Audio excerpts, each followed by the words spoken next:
देखिए, हमने अदालत से बारहा रुजू किया, हमारी ज़िंदगी गुजर गई, लेकिन बड़ा अफसोस और दुख से कहना पड़ता है, मैं मस्जिद में बैठा हूँ और अल्लाह की कसम खा कर कहता हूँ, अगर मैं झूठ बोलूँ अल्लाह मेरी बख्शिश ना करे, मैं आपको बहुत बड़ी तादाद ऐसी बता सकता हूँ कि उनको उठाया है और उनके से कुछ भी नहीं मिला, और बाद औक़ात मुज़ाकरात के लिए बुलाया है कि उनसे हमने मुज़ाकरात करने या उनसे पूछना है। एक हमारे मदरसे के उस्ताद जामिया फरीद के, उनसे कहा कि मौलाना अफजल साहब अपने बेटे को ले आए, उनसे कुछ पूछना है। उन्होंने जाकर लिया और उस पर उन्होंने कि असलहा डालकर अंदर कर दिया। जो इस वक्त चूँकि मैंने अभी एक बयान जारी किया है, मेरे 3 बयान जारी हो चुके हैं दाइश के मुताबिक, और मैंने दाइश चूँकि वो अफ़गानिस्तान तालिबान की जो हुकूमत है उसे मुर्तद कह रही है, उसे काफिर कह रही है, उसे वाजिबुल क़त्ल कह रही है, उनके रहनुमाओं को कहती है वो कुफ्र के इमाम है, उन्हें कत्ल कर देना चाहिए। और वो ये कहती है कि उनकी मिसाल, मैंने उनसे ये अर्ज़ भी की कि उन्होंने 80% तो इस्लामी निज़ाम नाफिज किया है और 20% की कोशिश कर रहे हैं, तो आपको उस पर एतराज़ है तो वो 20% भी कर लेंगे। चैलेंज दिए हैं कि आपका तालिबान को, अगर तालिबान भी काफिर हैं, मुर्तद हैं, जो 50 मुल्कों को शिकस्त दे रहे हैं, 50 कुफ्र के मुल्कों को, और इस्लामी निज़ाम कायम कर रहे हैं, तो फिर कौन सा मुल्क रह जाएगा। देखिए, इमरान खान कुछ बातें माशाल्लाह अच्छी करते हैं, लेकिन खाली उन बातों से कुछ नहीं होगा जब तक प्रैक्टिकल ना हो, और काफ़ी चीज़ें वो ठीक नहीं भी करते हैं। जैसे कहा, वो कहते कुछ हैं करते कुछ हैं। तो वो बात तो मदीने की रियासत की करते हैं और अरबों रुपए इस वक्त उड़ा रहे हैं, इस पर जलसों पर उड़ा रहे हैं। हमारे यहाँ तो इस्टेब्लिशमेंट जिसको इमरान खान साहब भी कहते हैं, असल तो वहाँ बात चली जाती है उन पर। ये बड़ा अफसोस से कहना पड़ता है कि जो हमारे फ़ौज के तर्जुमान हैं वो ये फरमाने लगे कि हम पूरी फ़ौज उधर देखती है जिधर हमारे आर्मी चीफ देखते हैं, हालांकि ये गलत है। देखिए, फ़ौज को उधर देखना चाहिए जो कुरान और सुन्ना जिसकी इजाज़त है। तो असल मसला ये है कि हमारे इस्टेब्लिशमेंट से भी हम इल्तिजा करेंगे कि अपने ऊपर भी रहम करें, पाकिस्तान पर भी रहम करें, और इस मुल्क को जिस अजीम मकसद के लिए हासिल किया गया था, कुरान और सुन्ना, उसके निफाज की तरफ लाइए तो हमारे मसाइल हल हो जाएंगे। और हम ये समझते हैं कि देखिए, हमारा इख्तिलाफ ज़रूर है, लेकिन हम अपनी पाकिस्तान की फ़ौज को एक अजीम फ़ौज समझते हैं, अगर ये इस्लामी निज़ाम के लिए जो है वो देखने वाली बन जाए, और इसका देखना आर्मी चीफ की तरफ ना हो, बल्कि ये देखे कुरान क्या कहता है, हदीस क्या कहती है, और मोहम्मद अरबी सल्लल्लाहु अलैहि वसल्लम ने क्या फरमाया, और खुलाफाए राशिदीन ने क्या कहा, और उन्होंने कैसे ज़िंदगियाँ बसर की। बिस्मिल्लाहिर्रहमानिर्रहीम।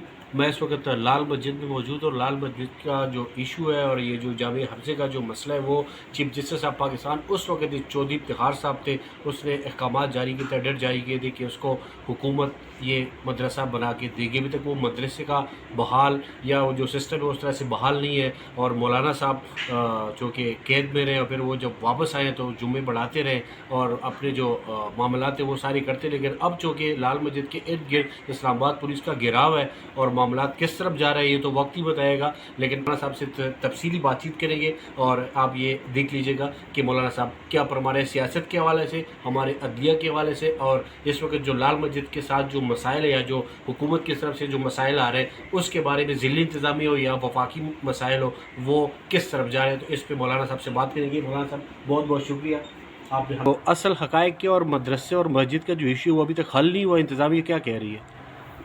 देखिए, तकरीबन 16 साल पहले यहाँ एक बहुत बड़ा जुल्म किया गया, और जिसमें आलमी तौर पर सब ने कहा कि ये इंतहा दर्जे का जुल्म था। जनरल परवेज़ मुशर्रफ का दौर था, लेकिन हमें अफसोस से कहना पड़ता है कि उसके बाद इफ्तिखार चौधरी साहब ने सन 2008 में ये फ़ैसला सुनाया था कि जामिया हफ्सा बनाया जाए, और बल्कि यहाँ तक कि जामिया हफ्सा की जो तालिबात हैं उनके अखराजात भी उठाए जाएं। लेकिन सन 2008 से लेके अब तक, आज तक कोई 1 रुपया भी हुकूमत ने हम पर नहीं खर्च किया, और लाल मस्जिद का भी मुहासरा किया हुआ है, नमाजियों को आने में मुश्किल हो रही है, और जामिया हफ्सा उसी तरह, वो ज़मीन उसी तरह उजड़ी हुई है, और वहाँ 1 ईंट भी नहीं रखी गई।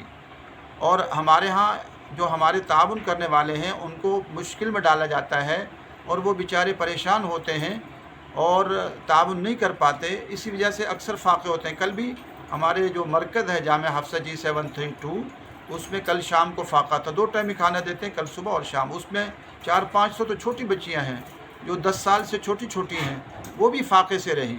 यानी कल सुबह उन्होंने खाना खाया, शाम को नहीं खाया, फिर जाके आज सुबह उनको खाना मिला है। तो ये बड़ा जुल्म हो रहा है, और यही जुल्म ऐसे और बहुत सारे जुल्म मिलकर ही पाकिस्तान के अंदर बहुत सारे मसाइल पैदा कर रहे हैं और परेशानियां पैदा कर रहे हैं। आड़े क्या मतलब सिस्टम में आड़े क्या आ रहा है? ज़िली इंतज़ामी आ रही है या कोई नहीं, पूरा आला हुकाम? सिस्टम है, खुसूसन हमारे यहाँ तो इस्टेब्लिशमेंट जिसको इमरान खान साहब भी कहते हैं, कि असल तो वहाँ बात चली जाती है उन पर कि बड़ा अफसोस से कहना पड़ता है कि जो हमारे फ़ौज के तर्जुमान हैं वो ये फरमाने लगे कि हम पूरी फ़ौज उधर देखती है जिधर हमारे आर्मी चीफ देखते हैं। हालांकि ये गलत है। देखिए, फ़ौज को उधर देखना चाहिए जो कुरान और सुन्ना जिसकी इजाज़त दे। यानी हमारा मुल्क इस्लामी निज़ाम के लिए बना था, तो फ़ौज को ये देखना चाहिए कि अल्लाह ताला का क्या हुक्म है वो पूरा करना चाहिए। वो अल्लाह ताला का हुक्म पूरा नहीं करते, बल्कि ये देखते हैं कि आर्मी चीफ़ किस तरफ देख रहे हैं। अगर आर्मी चीफ़ देख लें कि लाल मस्जिद का ऑपरेशन होना चाहिए तो ऑपरेशन हो जाता है। आर्मी चीफ़ कह दे कि अवाना वज़ीरिस्तान में ऑपरेशन होना चाहिए तो वहाँ ऑपरेशन शुरू होता है। आर्मी चीफ़ कह दे कि अमेरिका को अड्डे मिलने चाहिए तो अमेरिका को अड्डे मिल जाते हैं। तो भाई ये नहीं होना, ये चाहिए कि कुरान और सुन्ना जो हमें उसकी इजाज़त देता है वो चीज़ उसको करना चाहिए। अब यहूद व नसारा के साथ दोस्तियाँ और ताल्लुक़ बढ़ाने की शरीयत हमें इजाज़त नहीं देती। आप सल्लल्लाहु अलैहि वसल्लम ने मदीने में जो इस्लामी रियासत कायम की थी, पेट पर पत्थर बनते थे। आप सल्लल्लाहु अलैहि वसल्लम के घर में 3-3 महीने आग नहीं जलती थी, लेकिन कभी रूम व फारिस से दोस्तियाँ बढ़ाने की कोशिश नहीं की गई, बल्कि अपनी ही जो अखराजात थे उनको महदूद कर दिया गया। अब यहाँ तो हाल ये है कि एक तरफ कहा जा रहा है सैलाब आए हुआ, और दूसरी तरफ कुछ दिन पहले परवेज़ इलाही साहब के बारे में आ रहा है कि उन्होंने 10 करोड़ का जो है मुख्तलिफ़ कंपनियों को ठेका दिया है अनवा व अक़साम के गोश्तों का, तीतर और बटेर का। तो असल मसला ये है कि हमारे इस्टेब्लिशमेंट से भी हम इल्तिजा करेंगे कि अपने ऊपर भी रहम करें, पाकिस्तान पर भी रहम करें, और इस मुल्क को जिस अजीम मकसद के लिए हासिल किया गया था कुरान और सुन्ना, उसके निफाज की तरफ लाइए तो हमारे मसाइल हल हो जाएंगे। अच्छा मौलाना साहब, एक तासुर दिया जा रहा है कि आपके यहाँ असला बरदार तलबा है और ये है वो है, ऐलान कि मैंने ख़ुद अभी देखा है कि बाहर इस्लामाबाद पुलिस खड़ी है और अंदर आप लोग अपनी हिफाजत के लिए छोटे छोटे बच्चे और छोटी छोटी बच्चियाँ हिफाजत के लिए खड़ी है। तो इस बात को ज़रा एक्सपोज कर दें कि भाई ऐसी कोई बात है ही नहीं। ये ऐसी देखिए, 1-2 मुहाफ़िज़ रखना तो आज की एक ज़रूरत है, बाकी उसके अलावा तो हमारे पास कोई असलहा नहीं है। जो इस वक्त चूँकि मैंने अभी एक बयान जारी किया है, मेरे 3 बयान जारी हो चुके हैं दाइश के मुताल्लिक़, और मैंने दाइश चूँकि वो अफ़गानिस्तान तालिबान की जो हुकूमत है उसे मुर्तद कह रही है, उसे काफिर कह रही है, उसे वाजिबुल क़त्ल कह रही है, उनके रहनुमाओं को कहती है वो कुफ्र के इमाम है, उन्हें कत्ल कर देना चाहिए। और वो ये कहती है कि उनकी मिसाल, मैंने उनसे ये अर्ज़ भी की कि उन्होंने 80% तो इस्लामी निज़ाम नाफिज़ किया है और 20% की कोशिश कर रहे हैं, तो आपको उस पर एतराज़ है तो वो 20% भी कर लेंगे। लेकिन वो कहते हैं जी इसकी मिसाल तो ऐसी है जैसे दूध हो और दूध का 80% तो दूध हो और 20% पेशाब डाल दिया जाए तो वो काबिल इस्तेमाल होगा या नहीं होगा। मैंने कहा मिसाल आपकी गलत है, मिसाल ये होनी चाहिए अगर दूध है 80% और 20% पानी है तो 80% दूध है और 20% ही पाक है, वो काबिल इस्तेमाल है, आप मिसाल गलत दे रहे हैं। तो दाइश मुझे बड़ी सख्त धमकियाँ दे रही है। मैंने उनको मुनाज़े मुबाहले के चैलेंज दिए हैं कि आपका तालिबान को, अगर तालिबान भी काफिर हैं, मुर्तद हैं, जो 50 मुल्कों को शिकस्त दे रहे हैं, 50 कुफर के मुल्कों को, और इस्लामी निज़ाम कायम कर रहे हैं, तो फिर कौन सा मुल्क रह जाएगा। और हम ये समझते हैं कि देखिए हमारा इख्तिलाफ ज़रूर है, लेकिन हम अपनी पाकिस्तान की फ़ौज को एक अजीम फ़ौज समझते हैं अगर ये इस्लामी निज़ाम के लिए जो है वो देखने वाली बन जाए, और इसका देखना आर्मी चीफ़ की तरफ ना हो, बल्कि ये देखें कुरान क्या कहता है, हदीस क्या कहती है, और मोहम्मद अरबी सल्लल्लाहु अलैहि वसल्लम ने क्या फरमाया, और खुलाफाए राशिदीन ने क्या कहा, और उन्होंने कैसे ज़िंदगियाँ बसर की। वहाँ तो जो है अब आप हज़रत उमर रज़ियल्लाहु ताला अन्हु आधी दुनिया पर हुकूमत कर रहे थे, और वो कहाँ बैठकर फ़ैसले करते थे, वो मस्जिद नबवी में बैठ कर फ़ैसले करते थे। अब हमारे हुक्मरान जो हैं उनकी तो वज़ीर आज़म हाउस और सदर हाउस और सेनेट और कौमी असम्बलियाँ, उनके अरबों खरबों के अखराजात हैं, लेकिन काम कुछ भी नहीं है। तो इसलिए हम समझते हैं कि हमारे मसाइल का हल ये है कि हम कुरान और सुन्नत के निफाज की तरफ आएँ तो हमारे सारे मसाइल हल हो जाएंगे। से आपका मौक़िफ़ क्या है मौलाना साहब? देखिए, इमरान खान कुछ बातें माशाल्लाह अच्छी करते हैं, लेकिन उन बातों से कुछ नहीं होगा जब तक प्रैक्टिकल ना हो। اور کافی چیزیں وہ ٹھیک نہیں بھی کرتے. مثال کے طور پر شریعت مطہرہ یہ کہتی ہے کہ ہم سب کو چاہیے کہ ہم سنت کے مطابق داڑھی رکھیں، سنت کا مطابق لباس پہنیں، ہماری عورتیں شرعی پردے کا اہتمام کریں. اب ان کے جلسوں میں بہت ساری عورتیں پردہ نہیں کرتی، بلکہ بہت ساری عورتیں تو ایسے گانا گاتی ہیں اور ایسی چیزیں بھی ہوتی ہیں. اور پھر انہوں نے جو کہا وہ کہتے کچھ ہیں کرتے کچھ ہیں. بھئی وہ بات تو مدینہ کی ریاست کی کرتے ہیں اور اربوں روپے اس وقت اڑا رہے ہیں، کس پر جلسوں پر اڑا رہے ہیں، جو صرف ایک مغربی سیاست کے علاوہ کچھ بھی نہیں ہے. اس وقت تو ہونا یہ چاہیے کہ وہ خود بھی اور اپنے تمام افراد کے ساتھ متاثرہ علاقوں میں پہنچے. الحمدللہ جامعہ فریدیہ اور جامعہ حفصہ کے اساتذہ متاثرہ علاقوں میں پہنچ رہے ہیں اور 1 کروڑ روپے تک تو نقد خرچ کر چکے ہیں، 50 60 لاکھ 70 لاکھ ویسے راشن اس کا پہنچا چکے ہیں، اور ابھی بھی الحمدللہ مختلف علاقوں اچھا میں. مولانا صاحب قطع کلامی آپ کی بات کاٹ رہا ہوں، یہ جو آج کل ٹیلی فون کے حوالے سے جو پیسے وغیرہ فنڈنگ ریزنگ ہو رہی ہے، اس پہ بھی سیاست ہو رہی ہے، تو کیا کہیں گے آپ؟ ہمارے جو پاکستانی بھائی ہیں وہ ڈوب رہے ہیں اور اوپر سے یہ اپنی سیاست کرے کہ پلانے نے اتنا کروڑ اکٹھا کیا. یہ جی میں تو یہ عرض کروں گا کہ خاموشی سے دینے چاہیے. میں نے اپنے ساتھی کے انہوں نے ابتداً کچھ تصویریں بنائی، میں نے کہا خطا نہیں. بھئی کسی غریب تو اگر ہاتھ پھیلا رہے وہ مجبور ہے، بے بس ہے، اس کو کوئی تصویر نہیں بننی چاہیے. آپ جو صرف اگر یہ بتانا چاہتے ہیں کہ ہم اس علاقے میں آئے، ہم نے یہ حالات ان کے دیکھے، وہ آپ بیان کر دیں، لیکن دیتے وقت اپنی تصویر ان کے ساتھ نہیں بنوائیں گے. خاموشی سے آپ لفافے میں یا ویسے ان تک پہنچا دیں کہ یہ اللہ تبارک و تعالیٰ کی طرف سے آپ کے لیے ہدیہ ہے، ہم اس میں کوئی حیثیت نہیں رکھتے. اب تصویریں بنوانا، ایک انسان مجبور ہو جاتا ہے، ہم بھی مجبور ہو سکتے ہیں، بے بس ہو سکتے ہیں. انسان کی زندگی کا سفر اتار چڑھاؤ میں چلتا ہے، تو وہ ایک صفت ہم آزمائش میں آئے ہوئے ہیں. تو میں یہ سمجھتا ہوں کہ جو جا کے تصویریں کھنچوائی جا رہی ہیں اور ان کو دکھایا جا رہا ہے تو یہ غلط ہے. مولانا فضل الرحمان صاحب کہاں کھڑے ہیں اس ساری سچویشن میں، اور آپ کے مدرسے اور مساجد کی تعمیر کے لیے؟ جتنی بھی ہماری جمہوری سیاست ہے، وہ اس جمہوری سیاست سے تو ہم نالاں ہیں، کیونکہ اسلامی سیاست اور جمہوری سیاست میں بڑا فرق ہوتا ہے. اس قرآن بار بار کہتا ہے وَلَٰكِنَّ أَكْثَرَ النَّاسِ لَا يَعْلَمُونَ، اکثر لوگ علم نہیں رکھتے. اب دیکھیں کسی بھی علاقے میں اچھے نیک صالح متقی پرہیزگار خاندانوں میں کم لوگ ہوتے ہیں. آپ کسی خاندان میں پوچھیں آپ کے خاندان میں کتنے اچھے نیک لوگ ہیں، وہ کہیں گے یہ گنتی سے انگلیوں پر گن کر بتا سکتے ہیں، زیادہ نہیں ہے. تو اکثریت قرآن خود کہتا ہے کہ اچھے لوگوں کی نہیں ہوتی، کیونکہ دنیا داری زیادہ ہوتی ہے. تو جب اکثریت فیصلہ جمہوریت میں اکثریت پر ہوگا تو کبھی بھی اچھے نتائج نہیں آئیں گے. اسلام جب اکثریت پر فیصلہ نہیں کرتا، اسلام نے 60 شرائط رکھی ہیں حکمراں منتخب کرنے کے لیے. وہ نیک ہو، صالح ہو، متقی ہو، پرہیزگار ہو، قرآن و سنت کا جاننے والا ہو، نحو و صرف کا جاننے والا ہو، فقہ کا جاننے والا ہو، اور سادہ زندگی بسر کرنے والا ہو. حضرت عمر رضی اللہ تعالیٰ عنہ تو 1 سال اپنے ساتھ لوگوں کو رکھتے تھے اور اس کے بعد تشکیل کرتے تھے جو عاجزی تواضع والا ہو. یہاں وہ سارے آ جاتے ہیں جو کھانے پینے والے سارے آتے ہیں، اور بات اکثریت بھی نہیں چلتی. اب تو آپ یہ بات واضح ہوگی کہ اکثریت کی نہیں چلتی. جو لوگ بھی آئے، بھٹو صاحب ہوں یا نواز شریف صاحب ہوں، عمران خان، ان کو فوج لاتی رہی، اپنے مفاد کے تحت لاتی رہی، اور اس کے بعد جب دیکھا کہ یہ نہیں چل رہے تو اب اس کے بعد ان کے خلاف ہو گئی ہے.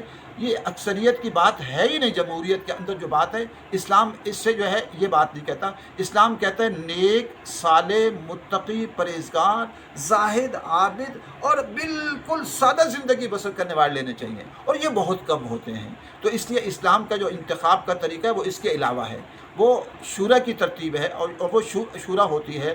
تو اس لیے ہم اس جمہوری جو سیاست ہے اس سے نالاں ہیں. اب تو پوری جو ہے عوام بھی اس سے نالاں ہو چکی ہے.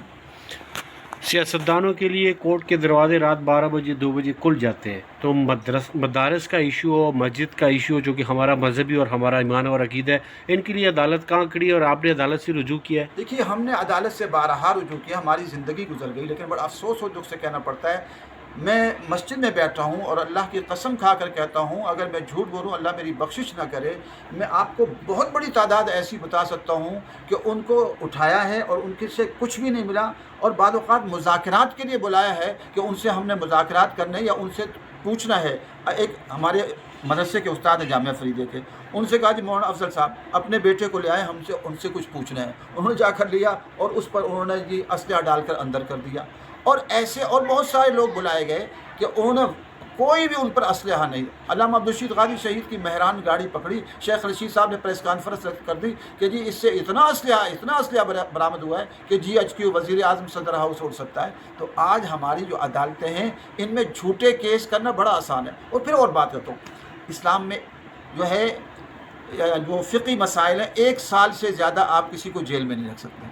हमारे यहाँ आप 25 साल 30 साल, और बाद औक़ात तो वैसे झूठे केसों में 10 15 साल अंदर पड़ा रहता है। तो उसकी बीवी बेचारी क्या करे, उसके बच्चे कहाँ जाएं?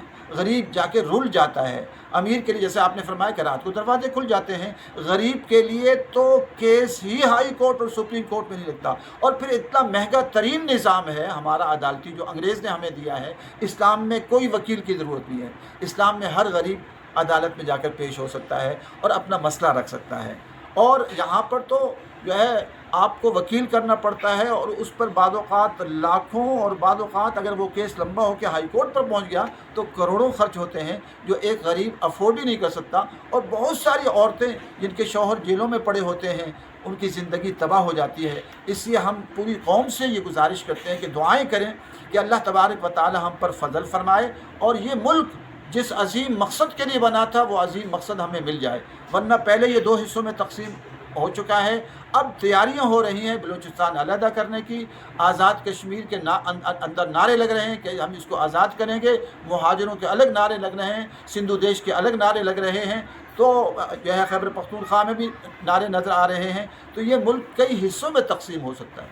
बहुत शुक्रिया सर। एक सवाल आप करें कि मस्जिद का क्या हाल है? जी, मस्जिद के हवाले से मौलाना साहब बताइएगा ज़रा। देखिए, मस्जिद का इस वक्त बहुत ही अजीब कैफियत है। हम अल्हम्दुलिल्लाह जो थोड़ा बहुत हमसे ख़र्च हो रहा है वो हम कर रहे हैं, लेकिन हुकूमत इस तरफ तवज्जो ना खुद दे रही है ना हमें दे रही है। अब यहाँ बाहर एक शेड है, आप उसकी तस्वीरें बना लीजिएगा, देख लीजिएगा। वो शेड ऊपर से जो उसका तरपाल था वो मजबूत तरपाल था, लेकिन वो ये हुआ कि फट गया और उसको कई साल हो चुके हैं। हमने हुकूमत से अपील की कि या आप हमें बनाने दें इसको या आप बना दें। उन्होंने कहा जी हम बनाएंगे, लेकिन इसको भी साल बीत गए कि वो नहीं बना रही। हालांकि सुप्रीम कोर्ट का आर्डर मौजूद है, सुप्रीम कोर्ट का आर्डर मौजूद है कि उसमें सुप्रीम कोर्ट ने इफ्तिखार चौधरी साहब ने कहा था सन 2008 में कि जामिया हफ्सा बना कर दिए जाए और इनके अखराजात बच्चियों के बर्दाश्त किए जाएँ। हमें न तो जामिया हफ्सा की एक कमरा बना कर दिया गया आज तक। हम अपीलें कर रहे हैं कि जी हमें आप सिर्फ हमें मीटर दे दें कुछ, क्योंकि आजकल अब हमारे जो जामिया हफ्सा G732 है उसमें 4 मीटर हैं। अब उसके जो बिल आ जाते हैं 15-15 लाख बिल आ जाते हैं, क्योंकि वो बहुत ज़्यादा बढ़ जाते हैं। उसमें कोई 35 घर भी हैं अमले के असातिज़ा के। अब वो जब सारे मिलते हैं तो बढ़ जाते हैं। आप हैरान होंगे, मुझे किसी ने बताया कि जी हमारे फ़लाँ दोस्त हैं KPK के हैं, वो वज़ीर हैं, मेरे दोस्त हैं, अगर आपको मीटर चाहिए तो मैं इमरान खान साहब से आपको मीटर दिलवा दूंगा, आपका हक़ भी बनता है। तो मैंने कहा जी ठीक है। हमने उनको कहा कि दरख्वास्त दे दी। वो वज़ीर आज़म इमरान खान साहब के पास ले गए कि जामिया हफ्सा वालों के 4 मीटर हैं, बहुत ज़्यादा पड़ता है, लाखों के बिल आ जाते हैं, इससे अगर आप 4-5 मीटर इनको दे दें तो आपकी इनायत होगी। तो इमरान खान साहब ने जवाब दिया जी जामिया हफ्सा का जो मसला है वो मेरे बस से बाहर है। अगर वज़ीर आज़म का हाल ये हो कि वो जामिया हफ्सा के बारे में बेबस हो, और वो भी एक हमारी ज़रूरत है। हालांकि मदारिस और मसाजिद की जो तनख्वाहें होती हैं, अखराजात होते हैं, वो एक रियासत की ज़िम्मेदारी होती है, लेकिन आज तक हमारे मदारिस का न बोझ उठाया। और इस दौर में भी हमारे उस्तादों की तनख्वाह 15,000, 16,000, 17,000 और वो भी नहीं मिल पाती।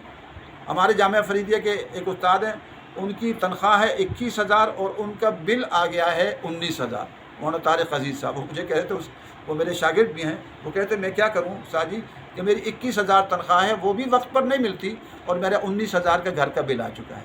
तो ये ज़ालिमाना बिल हैं। इसके लिए इलाज वाहिद है कि हुकूमत कुरान और सुन्नत की रोशनी में इस मुल्क को कुरान और सुन्नत को नाफिज करे, और जो रियासत के अंदर वो लोग लिए जाएँ। मैं कहता हूँ जी फैसल मस्जिद के अंदर क्यों नहीं फैसले हो सकते? आपकी शूरा फैसल मस्जिद में क्यों नहीं बैठ सकती? शूरा को फैसल मस्जिद बिठा दे, वहाँ सारे फैसले हों, और उनसे क्या आपको तनख्वाहें थोड़ी थोड़ी दी जाएंगी। जो एक मज़दूर की तनख्वाह है 35,000, 40,000, 50,000 समझ में आता है, यहाँ तो अरबों के अखराजात हैं एक एक शख्स के, और वज़ीर आला के, और गवर्नर के, वज़ीर आज़म के, सदर के।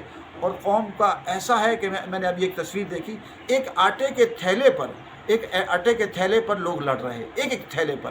اور ہمارے جو ساتھی جہاں گئے، ہمارا خود علاقہ رجحان کشمور کا علاقہ ہے، وہ علاقہ تو ہر سال ہی متاثر تھا کیونکہ دریا کے ساتھ سندھ کا دریا وہاں سے گزر رہا ہے. اس سال تو شدید متاثر ہے. ہمارے اساتذہ کے فون آ رہے ہیں کہ ہمارے گھر کے اب ان کی تنخواہیں کتنی، ہمارے کوئی 70 اساتذہ ہم نے اپنے علاقے میں رکھے ہوئے ہیں، ان کی تنخواہیں 5 سے 6,000 7,000 8,000 بہت زیادہ 15,000 تک جاتی ہیں، اور وہ بھی وقت پر نہیں مل پاتی. تو اس لیے ہمیں بڑے افسوس سے کہنا پڑتا ہے کہ حکومت ہمارے ساتھ تعاون تو کیا کر رہی ہے.